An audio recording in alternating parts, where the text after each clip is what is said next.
Hello and welcome. Today I want to share a quick thought. A quick thought about a profound concept rooted in Japanese culture called Ikigai. Stick around.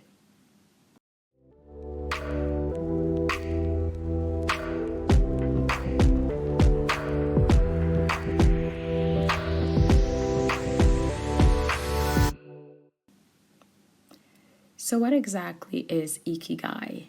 Right? It sounds nice, right? It's more than just a cool word.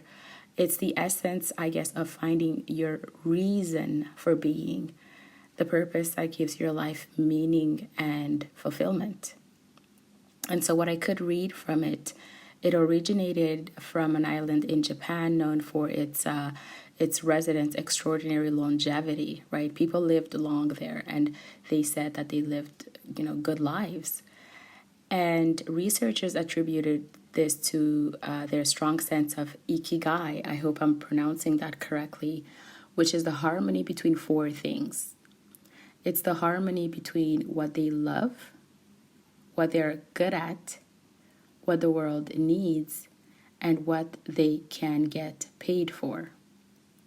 So it really got me thinking because I feel strongly that this is true, that when we can find that sweet, sweet spot between those four things, we could live better, longer, more satisfying lives. And I tried to find a good example of someone who would be known, who it would be easy for everyone listening to think about their life and apply Ikigai to them to better understand. And one person that came to mind, it was Dr. King, Dr. Martin Luther King. Now, first thing, I, of course, don't know his personal life. I can't speak to him being a good man or anything like that. I know very little about his personal life. But I do know that most people have heard of him, studied his story, or talk about, or are very familiar actually with him and his fight for justice. And so I thought this was a great example if we could dive deeper into Dr. King's life as the example of Ikigai. I remember, and you probably know, that his passion for justice ignited his mission to fight against racial inequality during his time. I also remember that he was a Baptist minister, so his vocation was to inspire and lead, but also his profession as a civil rights leader allowed him to make tangible impact.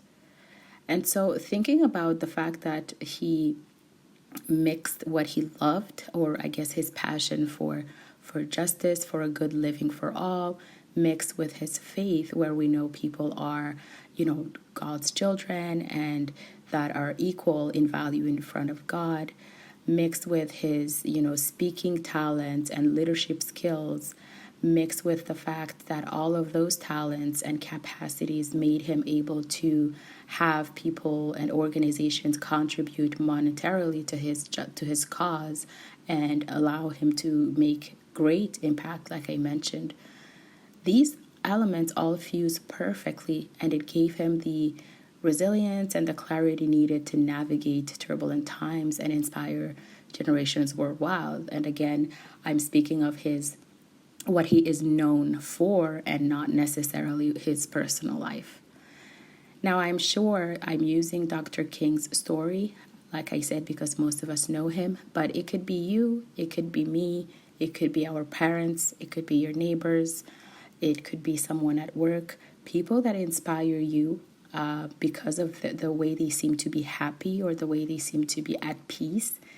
You'll notice that they don't have that sense of, that they don't feel a void. They have found a way to find purpose and to live a meaningful life. Most people, when they're unhappy, if you come to think of it, including myself, including you, it's because we're missing something. We're missing a reason. We're missing fulfillment. We're missing a way to contribute, whether we are aware or not. And so I chose this specifically to share in a quick thought because the concept of Ikigai echoes through timeless wisdom. I always say that wisdom is wisdom. It's always true. And I will say that anything ever wise, anything good for humans, anything important, you can be guaranteed that that thing was present already in, dun dun dun, the Bible. So you already know that I will link things to the Bible the best that I can, because I know the biblical wisdom is just endless. And in Ephesians chapter 2, one thing that came to my mind is that we are taught that we're God's handiwork. We are God's handiwork, and it mentions that we were created in Christ to do good works, which God prepared in advance for us to do. So it just got me thinking about, how this verse beautifully encapsulates the idea that God has uniquely designed each of us with a purpose and a specific role for His grand plan. Now, Ephesians, specifically chapter 2, speaks of not just, purpose. It's a greater lesson about Christ, His life, His ministry, His death, the grace through it all. But that verse specifically about us being God's handiwork and God preparing in advance good works for us to do brings us back to purpose and mission, and how all of it has to be something we strive for or we strive to find.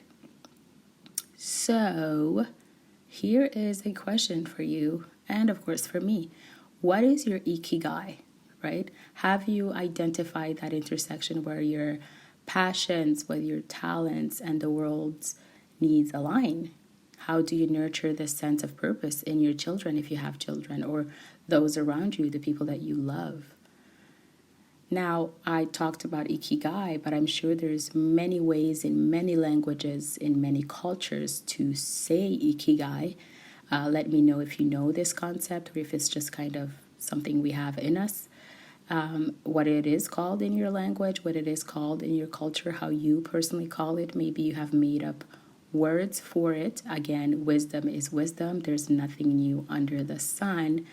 I don't know if in the Japanese culture or even if in the word itself there is any kind of spiritual meaning, but I do know it's a philosophy. And so I am sure that there's many, many ways to say this same thing. Okay, so thank you for exploring Ikigai with me. If you found this insightful, don't forget to subscribe or share this with someone who needs to hear it. As for me, I'll see you next time for another quick thought.